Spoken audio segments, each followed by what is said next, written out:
Hi, y'all, and welcome back to Professor Truelove's Concepts for Nurses series. And I am Professor Terry Truelove. In this episode, part of the cardiac series, we are looking at acute coronary syndromes, that is ACS, in part 2, where we look at some of the treatments, including medications for the patients suffering from myocardial infarction. Sources for this episode include Iggy's MedSurg Nursing and Soul's Introduction to Critical Care Nursing. ACS can be defined as an imbalance between oxygen supply and oxygen demand to the myocardial cells. We need to manage pain because pain increases myocardial oxygen demand. Pain decreases myocardial oxygen supply, and pain decreases myocardial perfusion. Therefore, medications such as nitroglycerin decrease pain by dilating the coronary arteries and increasing collateral blood flow, as well as decreasing preload and afterload.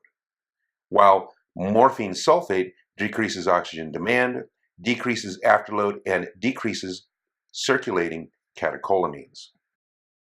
Angina typically responds well to nitroglycerin, and nitroglycerin can be administered sublingually, orally, intravenously, or topically.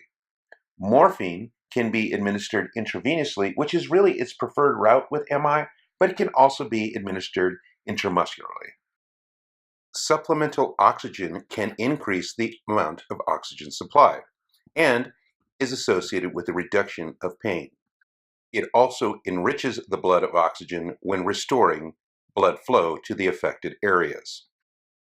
Aspirin, or ASA therapy, is recommended by both the American College of Cardiology and the American Heart Association. This is because it inhibits both platelet aggregation and vasoconstriction, which thereby decreases the likelihood of thrombosis. In fact, if the patient is reporting a new onset angina at home, they should be taught to chew a 325 milligram aspirin. It's likely that before reperfusion therapy takes place, the patient will be put on an anticoagulant such as heparin. However, the heparin will be stopped after that intervention occurs.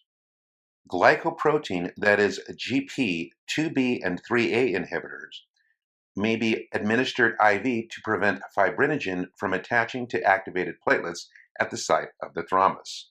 These medications are used for unstable angina and NSTEMI and are given before and during percutaneous coronary intervention to maintain the patency of the arteries. Antiplatelet agents, also known as P2Y12 platelet inhibitors, may be given with an initial loading dose followed by a daily dose for up to 12 months after diagnosis. These are oral agents which work to prevent platelets from aggregating, that is, clumping together to form clots. Another goal of medication therapy is to reduce oxygen demand. We can do this by using medications like beta blockers.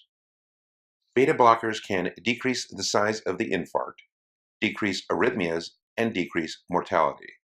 They do this by decreasing the heart rate, decreasing the force of contraction, and prolonging diastole. This helps to increase coronary artery perfusion. In these three states, the heart can perform more work without suffering from ischemia. However, beta blockers should be held for a heart rate of less than 60 beats per minute and a systolic blood pressure of less than 100 millimeters of mercury. Another goal is to prevent ventricular remodeling because ventricular remodeling, which is essentially scarring, occurs with heart failure that occurs after a myocardial infarction. And remember, an EF of less than 40% often indicates heart failure. Also, the comorbidities of hypertension, diabetes, and chronic renal disease can be prevented or reduced with the use of angiotensin converting enzyme inhibitors, or ACEIs, or angiotensin receptor blockers, or ARBs. Both of these also work to increase the survival rates after an MI and, again, to decrease ventricular remodeling. Treating the chest pain or the angina can be accomplished using calcium channel blockers, or CCBs. These promote vasodilatation and myocardial perfusion. They can be used for unstable angina or chronic stable angina. They can also be used for variant angina with the presence of hypertension. They are normally not immediately used for an MI unless beta blockers are ineffective or unless beta blockers are contraindicated. It is also important to maintain the patency of the blood vessels in order to maintain perfusion. This can be accomplished with statins, which reduce or lower serum cholesterol. This decreases the risk of recurrent MI, decreases mortality, decreases the risk of a concurrent stroke. Now, this patient should be started on statins after an MI, no matter what the lipid panel results are. The fact of the matter is, we do lipid panels to see if there's potential for stroke or myocardial infarction. If the patient's already had an MI, they should be started on statins. These medications are simply to buy time until reperfusion because as time passes, the myocardial tissue can become increasingly ischemic and necrotic. There are different ways to resupply perfusion, and it is based on the availability of equipment and expertise in the various healthcare facilities. And one of the ways to do that is by using fibrinolytics through thrombolytic therapy, including TPA, Retrovase, and TNKase. Thrombolytic therapy can be administered directly to the coronary artery via a coronary artery catheter or can be given IV. Thrombolytics are most effective when given within 6 hours of the coronary event and can be used in men and women, both young and old. There are many contraindications, and important ones include prior intracranial hemorrhage, a known structural cerebral vascular lesion, known malignant neocranial neoplasm, an ischemic stroke within 3 months, a suspected aortic dissection, bleeding, and significant closed head injury or facial trauma within the last 3 months. Percutaneous coronary interventions take place in the catheterization lab or the cath lab and include such procedures as percutaneous transluminal coronary artery angioplasty. Many hospitals now have the capability of doing PCI, and it may be used to reopen the clotted coronary artery and restore perfusion. Percutaneous intervention is associated with excellent return of blood flow through the coronary arteries when an interventional cardiologist can perform it within 2 to 3 hours of the onset of symptoms.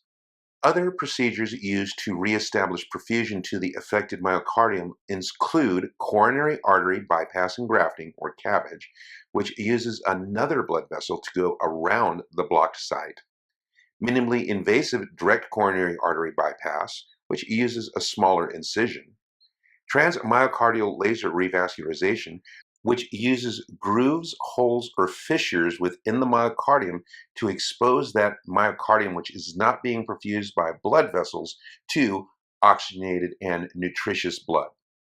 There's off-pump coronary bypass, or OPCAP, and endoscopic robotic surgery. Patients suffering from a myocardial infarction have a very complicated stay and a discharge, which involves medications, therapies, and plenty of teaching. Therefore, discharge management should start with the case manager. They are going to be discharged with drug therapy. They will be discharged with activity prescriptions, that is, to either increase their activity or to police their activity levels. They will be discharged with dietary restrictions, including either diabetes or cardiac diets. These patients are complex enough that they should not be discharged to home if it is found that they live alone.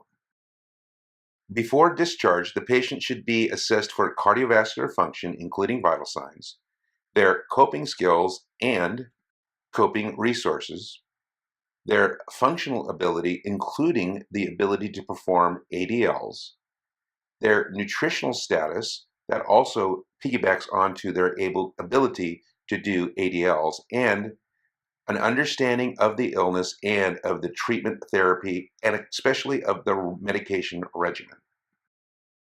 Teaching should therefore begin with cardiac rehabilitation.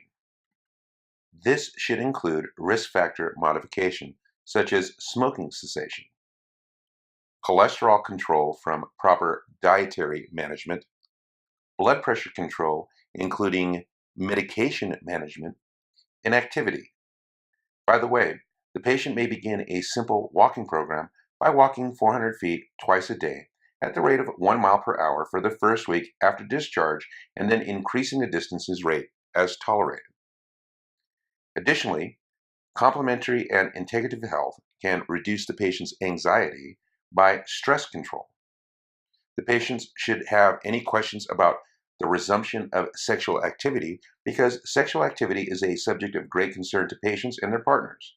You can inform the patient and their partner that engaging in their usual sexual activity is unlikely to damage their heart. They can resume sexual intercourse on the advice of their healthcare provider, and in general, when they can walk 1 block or climb 2 flights of stairs without symptoms. You might want to suggest that initially they have intercourse after a period of rest, and this means they may prefer intercourse in the morning. Drug therapy teaching includes teaching about the use of insulin or oral anti-diabetic drugs for those patients with diabetes. For patients with cardiac drugs, you need to describe the potential benefits, side effects, correct dosage in time of day, and also any precautions such as teaching the patient how to take their own pulse or their own blood pressure. Remember that they could be taking aspirin, beta blockers, calcium channel blockers, a statin agent, nitrates, or a combination of all of these. We have reached the conclusion of this episode. However, there is more cardiac to come. As always, I hope you learned a little bit today. I hope you'll plan on coming back, and if you are, I'll see you then. Have a good day.